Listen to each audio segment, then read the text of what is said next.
27 दिसंबर दिन सोमवार और प्रदेश की जयराम सरकार के 4 साल का कार्यकाल पूर्ण होने मंडी के पड्डल मैदान में पीएम नरेंद्र मोदी की जनसभा। हिमाचल प्रदेश के लिए आज का दिन बेहद महत्वपूर्ण रहा, जब प्रधानमंत्री नरेंद्र मोदी की जनसभा में भाग लेने के लिए 1 लाख से अधिक लोग मंडी पहुंचे। हालांकि रविवार को खराब मौसम के कारण लोगों को हल्की सी मायूसी जरूर हुई होगी, लेकिन सोमवार को खिली धूप और साफ आसमान प्रधानमंत्री नरेंद्र मोदी के विचारों को सुनने के लिए लोगों को पड्डल मैदान की ओर खींच लाए। जयराम सरकार के 4 साल के कार्यकाल पूर्ण होने के अवसर पर मंडी में आयोजित पीएम नरेंद्र मोदी की रैली के लिए सुबह 9 बजे से ही लोगों में भारी उत्साह देखने को मिला। और तो और मौसम साफ होने से लोगों में अधिक से अधिक जोश देखने को मिला। पड्डल मैदान में हिमाचली वाद्य यंत्रों की धुनें गूंज रही थी।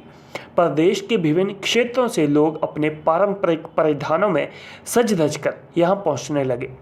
पीएम मोदी की इस जनसभा को सफल बनाने के लिए जनजातीय जिला किन्नौर, लाहौल स्पीति, चंबा का भरमौर, किलाड़ समेत राज्य के अन्य क्षेत्रों से लोग रविवार को ही मंडी पहुंच चुके थे। पीएम मोदी की जनसभा के लिए यहां 50,000 कुर्सियां लगाई गई थी, जो 10:50 पर ही पैक हो गईं। बावजूद इसके यहां पहुंचे लोग उत्साहित होकर सड़क से भी पीएम मोदी को सुनने के लिए खड़े रहे। यहां पहुंची महिलाओं, बुजुर्गों और युवाओं के चेहरे पर मुस्कान ने जयराम सरकार के 4 साल के कार्यकाल पर 4 चांद लगा दिए। साथियों, हर देश में अलग अलग विचारधाराएं होती हैं, लेकिन आज हमारे देश के लोग स्पष्ट तौर पर 2 विचारधाराओं को देख रहे हैं। एक विचारधारा विलंब की है, दूसरी विचारधारा विकास की है। विलंब की विचारधारा वालों ने पहाड़ों पर रहने वाले लोगों की कभी परवाह नहीं की, चाहे इंफ्रास्ट्रक्चर का काम हो, लोगों की बुनियादी सुविधा देने का काम हो। विलंब की विचारधारा वालों ने हिमाचल के लोगों को दशकों तक इंतजार करवाया। इसी वजह से अटल टनल के काम में बरसों का विलंब हुआ। रेणुका जी परियोजना में भी 3 दशकों का विलंब हुआ। उन लोगों की विलंब की विचारधारा से तद्दन अलग हमारा कमिटमेंट सिर्फ और सिर्फ विकास के लिए है, तेज गति के विकास के लिए है। इस महीने काशी विश्वनाथ रे दर्शन करने बाद आज इस छोटी काशी मंच बाबा भूतनाथ पंचवक्त्रारा, महामृत्युंजय आशीर्वाद लेने का मौका मिला।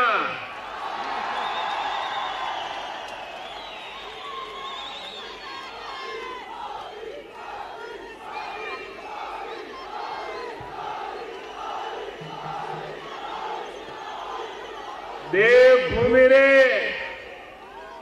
सभी देवी देवता जो मेरा नमन। साथियों,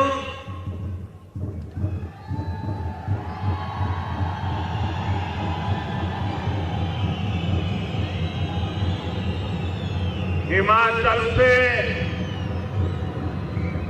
मेरा हमेशा से एक भावात्मक रिश्ता रहा है। हिमाचल की धरती ने हिमालय के उत्तुंग शिखरों ने मेरे जीवन को दिशा देने में अहम भूमिका निभाई है।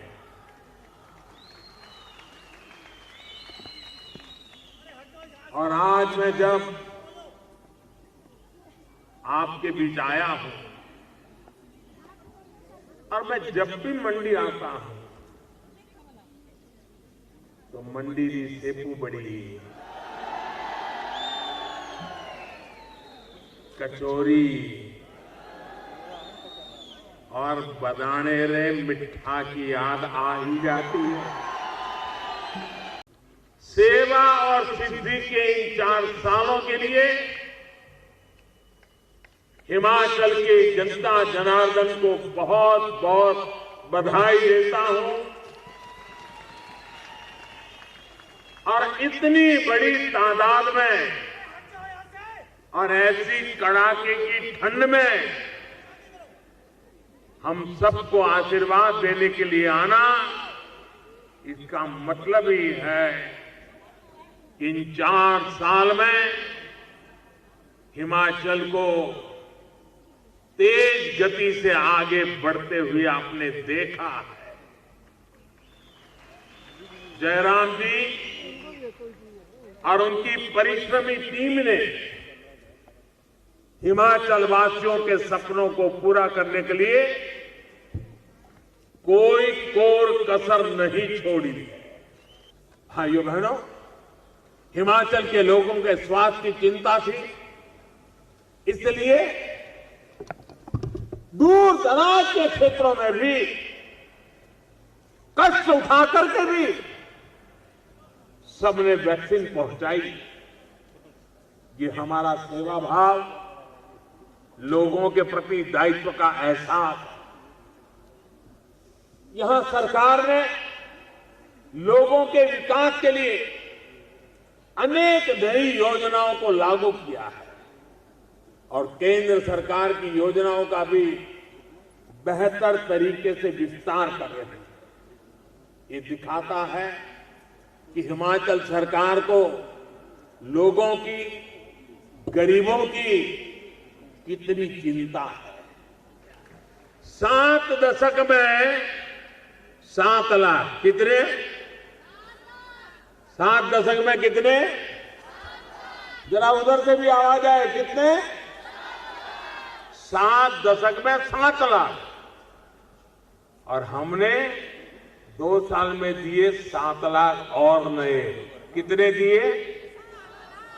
7 लाख घरों में पानी पहुंचाने का काम। अब लगभग 90% आबादी के पास नल से जल की सुविधा है। डबल इंजन सरकार का यही लाभ होता है। केंद्र सरकार का एक इंजन जिस योजना को शुरू करता है, राज्य सरकार का दूसरा इंजन उस योजना को तेज गति से आगे ले जाता है। अब सरकार ने तय किया है कि 15 से 18 साल के बीच जो बच्चे हैं, बेटे बेटियां हैं, उनको भी 3 जनवरी सोमवार से वैक्सीन लगाना शुरू हो जाएगा।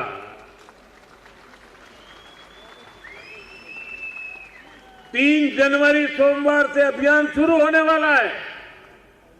मुझे विश्वास है हिमाचल प्रदेश इसमें भी शानदार काम करके दिखाएगा। देश को दिशा देने का काम हिमाचल करके रहेगा। हमारे जो हेल्थ सेक्टर के लोग हैं, फ्रंटलाइन वर्कर हैं, वो पिछले 2 साल से कोरोना से लड़ाई में देश की एक बहुत बड़ी ताकत बने हुए हैं। उन्हें भी 10 जनवरी से प्रिकॉशन डोज देने का काम शुरू होगा। 60 साल से ऊपर के बुजुर्ग जिन्हें पहले से गंभीर बीमारियां हैं, उन्हें भी डॉक्टरों की सलाह पर प्रिकॉशन डोज का विकल्प दिया गया है। ये सारे प्रयास हिमाचल के लोगों को सुरक्षा कवच तो देंगे ही, यहां के लिए जरूरी टूरिज्म सेक्टर को भी बचाने में और आगे बढ़ाने में ये बहुत मदद करेंगे।